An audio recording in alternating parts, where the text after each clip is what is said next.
Hello and welcome to the Vicarage Garden on this lovely spring day. I hope you're all well and I hope you're all really enjoying being at school.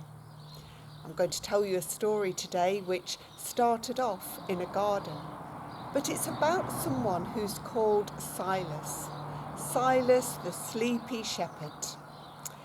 Silas, when he was a boy, did work with the sheep, but he was so sleepy. He found it so hard to wake up that on the night that Jesus was born, he missed his chance to go with the other shepherds to the stable to find the baby Jesus. And many years passed since that night, and Silas, the sleepy shepherd boy, grew up to be a man. He had a wife and family of his own, and he left the fields around Bethlehem and moved to the great city of Jerusalem.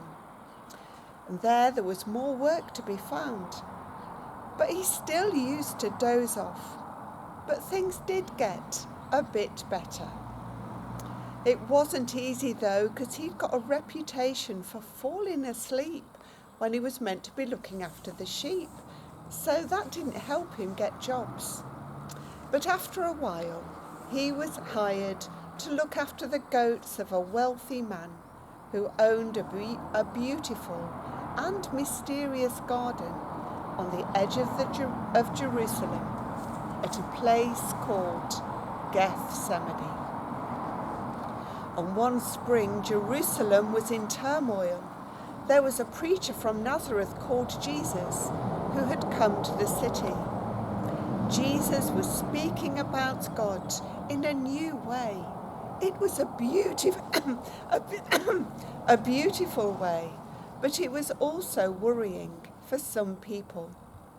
And Jesus rode into Jerusalem on a donkey, and people waved palm branches before him and sang songs. He made everybody happy, but he also really upset people, because he went into the temple and he turned upside down the tables of the money changers. It was as if he thought they shouldn't be there.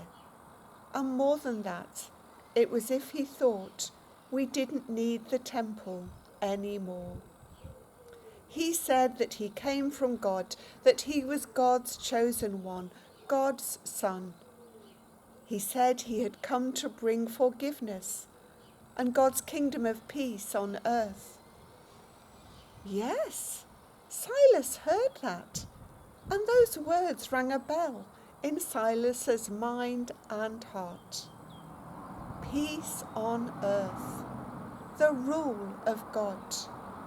That was what this Jesus was coming to bring. Jesus told lovely stories. He told stories that ordinary people could understand.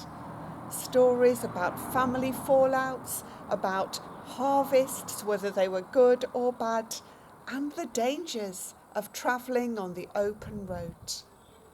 The stories got passed on, because good stories always do. This is a fine way of teaching, thought Silas.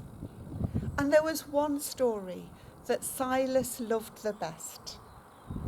It was about a lost sheep and a good shepherd. That shepherd had 100 sheep, but when one of them went missing, he didn't just shrug his shoulders and say, "Oh well, it's only one, I've still got 99 others." Rather, he left the 99 to go in search of the one that had gone astray. When he found it, he carried it home rejoicing. He was a good shepherd who cared about those who were lost. Apparently, that's what Jesus called himself, a good shepherd. Silas smiled when he heard this, because he wanted to be a good shepherd, but he'd never quite managed it. He'd always fallen asleep at the wrong time.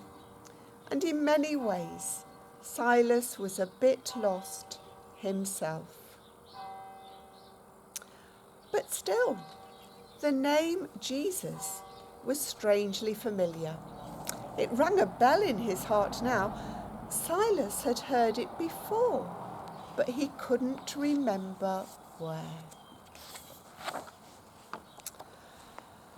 It was a Thursday evening. It was a still, cool night like another he remembered from long ago.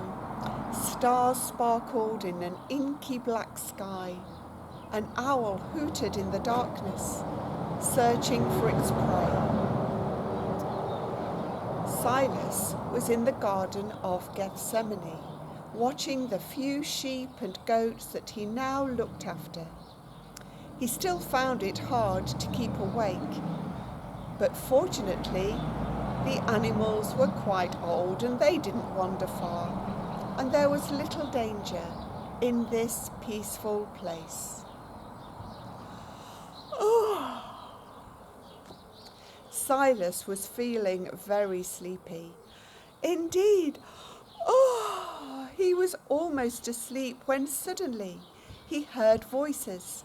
Some people were coming into the garden. They seemed agitated.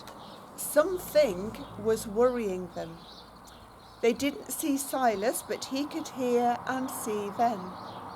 One of them, their leader it seemed, said to the others that he was going to pray. He asked his followers to keep watch with him and to stay awake. And then he went and knelt down. Silas heard the words of the man's prayer. He couldn't help it. The man was only a short distance away. Silence was in the shadows though, so no one had seen him. The man's prayers weren't like any that Silas had heard before. He was speaking to God in such an easy way, just like a son talks to his father, but also pleading with God. He was saying, "Please God, can there be another way? Please God, if it's possible, take this cup away from me." Silas didn't know what he meant, but he could see that the man was in pain. He could see that he looked lost, and Silas knew how that felt. Silas also saw something else that was very familiar. All the friends of this man, who was supposed to be keeping awake, had fallen asleep. They were just like him, sleeping on the job.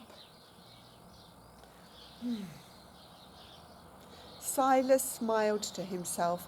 Why is it, he thought, that so many of us never manage to do the things we want to do?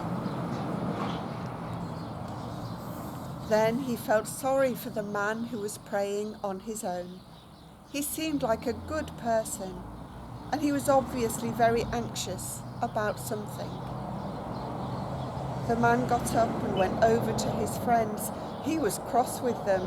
"Please," he said, "can't you watch with me for 1 hour?" "Oh, I'm sorry," said a follower. "It's so late, and we're so tired. Can't we just go home to bed, Jesus?" It was then that Silas knew who the man was. This was the preacher from Nazareth, the man sent by God, the one who was causing such a stir. Then Silas remembered something else. He remembered that night when he was a boy. It all came rushing back to him. Of course, this was that baby born in Bethlehem. His name was Jesus. Here he was, grown into a man.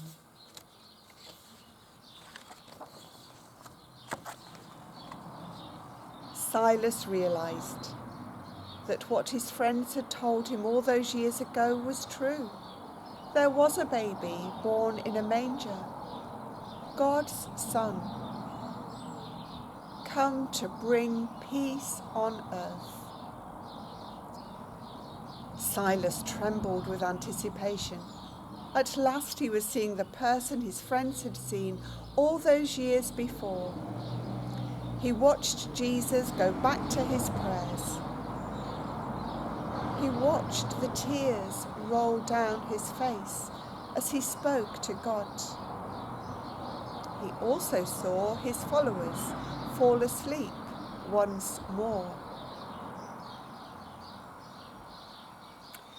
It was then that Silas made a decision. Now he could make amends for falling asleep all those years ago. Now he could be a good shepherd. Jesus wanted someone to watch with him. Well, he could be that someone. He could watch with him. He could pray with him. Silas crept a little closer. He was still too shy actually to go up to Jesus, and he could tell that Jesus was deep in prayer. So he stayed in the shadows. He knelt down and, looking up to the heavens, he prayed that this man might be free from fear. He might be able to drink this cup that was being offered to him and have the strength to do what he must do. That night, Silas stayed awake. He stayed awake with Jesus. He watched and prayed. He prayed for the peace that the angels sang about, that it would come to earth through Jesus. Well, that's the end of the story of Silas as far as we know, but it's not the end of the story of Jesus. Later that night, Jesus was arrested. Silas stayed back in the shadows and watched the soldiers take him away. And the next day, Jesus was killed. They hung him up on a cross, and it seemed as if his prayer of peace had come to nothing. But 2 days later, something very amazing happened. Something to turn the world upside down. Something that made you look differently at everything. God raised Jesus back to life. God showed the world new hope and new peace. Silas was very sad when he heard that Jesus had died, but he was full of joy when he heard that Jesus had risen again. So this was the peace the angels sang about, the promise that death is not the end, the promise that things can change and get better, and beyond death there is new life and new hope. Silas thought, this really is worth staying awake for.